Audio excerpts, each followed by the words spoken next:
गहने जो हैं ये महाराजा जनक जी ने अपनी कन्या को जो गहने दिए थे वही गहने जानकी जी पहनी हुई हैं। इसमें तुम्हारा कोई अधिकार नहीं है, तुमने कोई इनको दिया नहीं है। इसलिए जानकी मैया कुछ गहने पहन कर गई थी। आप लोगों को पता होगा कि जब भगवान उतराई के लिए जाने लगे तो जानकी मैया इशारा किया कि प्रभु सब कुछ केवट उतरी दंडवत कीन्हा और प्रभु सब कुछ यही नहीं कछु दीना। पिए पिए ही किए सिए जान निहारी और मन मुदरी मन मुदित उतार। जान गए कि हमारे भगवान सोच रहे हैं कि मैंने केवट को कुछ नहीं दिया। भगवान को सोचने से पहले जानकी मैया ने मुद्रिका उतार के केवट को देनी चाहिए। तो कहने का मतलब ये जो गहना पहन कर गई थी ये उनके अपने ससुराल अपने घर के गहने थे। कैकेयी ने अयोध्या के कोई गहने उनको पहनने नहीं दिया। इसलिए चूड़ामणि वगैरह जो ऊपर से फेंकी थी, जो सुग्रीव को मिला था, चूड़ामणि उतार तब देव हैं सुग्रीव जी को। जब सुग्रीव जी ने भगवान को दिया चूड़ामणि, भगवान लेकर के बहुत रोए कि ये तो मेरी जानकी जी का ही ये चूड़ामणि है। तो कहने का मतलब जो गहने ये ससुराल से मतलब अपने घर से नैहर से लेके आई थी उसी सिंपल गहनों में जो है ये बन को जाने के लिए तैयार है। और इधर लक्ष्मण जी को सूचना मिली कि भैया बन जा रहे हैं। तो लक्ष्मण जी ने कहा कि अच्छा, बैग दौड़ के भगवान के पास गए। कहा प्रभु हम भी आपके साथ बनने चलेंगे। भगवान ने कहा लक्ष्मण तुम क्यों जाओगे, अयोध्या में कोई है नहीं। भरत जी शत्रुघ्न जी ननिहाल में विराजमान रहे हैं, अयोध्या को एकदम अनाथ हो जाएगी। क्या है वन में मत जाओ। तो भरत जी लक्ष्मण जी ने कहा कि राम प्रभु ऐसा है कि जहाँ लग जगत स्नेह नताई प्रीत प्रतीत निगम निजगाई मोरे सबही एक तुम स्वामी करुणा मैं उर अंतर्यामी। कि प्रभु जहाँ तक भी मैंने किसी से प्रेम किया है, आज तक मैंने किसी से प्रेम किया है तो केवल आपसे प्रेम किया है और मैंने किसी से प्रेम नहीं किया। इसलिए आपसे अगर मैं बिछड़ जाऊंगा तो मेरा हृदय मैं खुद को नहीं जी पाऊंगा यहाँ रह करके। आप मुझको अपने साथ परछाई की तरीके से लिए रहेंगे, मैं आपको देख करके जीता रहूंगा। क्यों? क्योंकि मैं सदा बारे निहित पद जाने लक्ष्मण राम चरण रति माने। बारे माने एकदम बचपन से जब मैं शिशु था, जब मैं छोटा सा था, तब से मैंने आपके चरणों में प्रेम बनना सीखा है और सदा आपके चरणों का ध्यान करता रहता हूँ सरकार। इसलिए अपने चरणों से मुझको अलग मत करिए।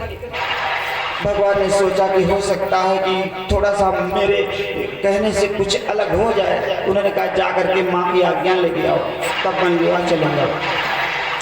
लक्ष्मण जी गए माँ से आज्ञा लेने के लिए। मैया सुमित्रा ने कहा कि लक्ष्मण तुम यहाँ आए क्यों हो? लक्ष्मण जी ने कहा भगवान वन को जा रहे थे, मैंने सोचा आपका आज्ञा ले लो, आपकी आज्ञा ले लो। तो सुमित्रा मैया ने एक बात कही। क्या कही? कि तात तुम्हारे मातु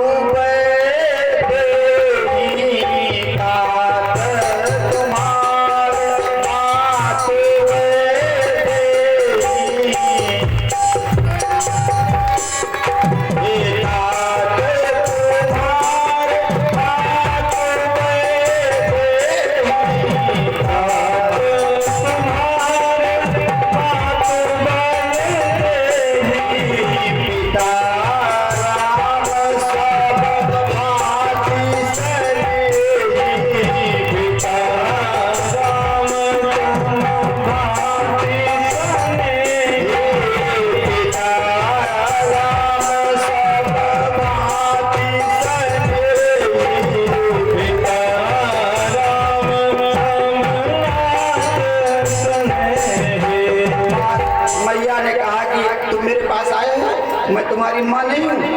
अरे तुम्हारी माँ कौन है?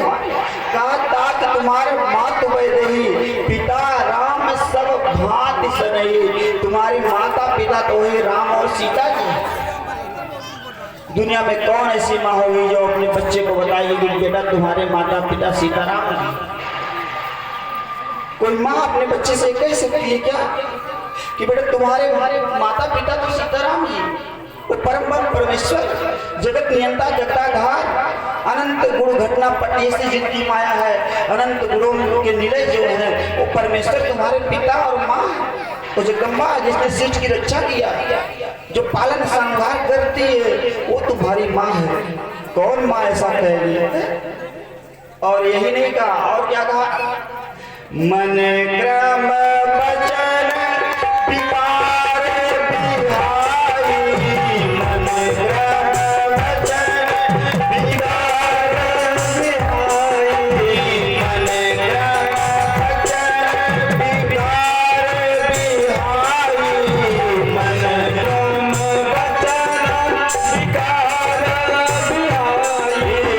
चरण कमाल हरे मुझसे बहकाए, चरण कमाल मुझसे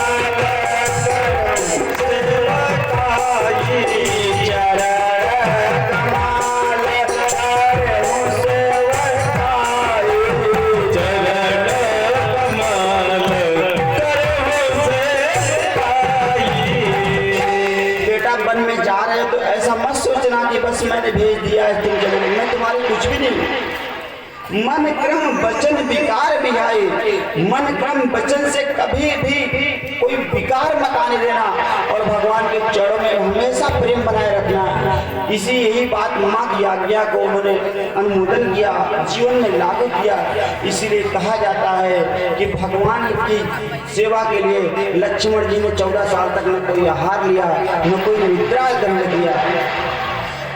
इसीलिए क्योंकि मैया ने कहा था कि मन कर्म वचन से विकार नहीं होने चाहिए। सेवा में दो ही विकार होते हैं, या तो भोजन या तो निद्रा।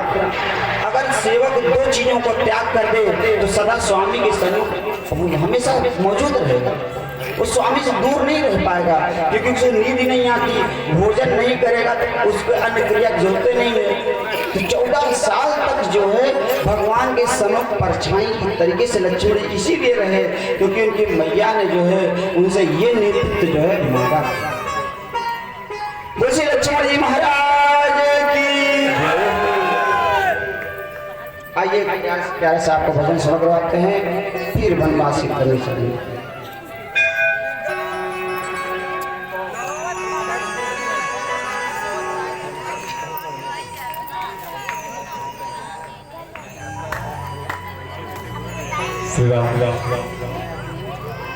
आइए एक प्यारी सी भजन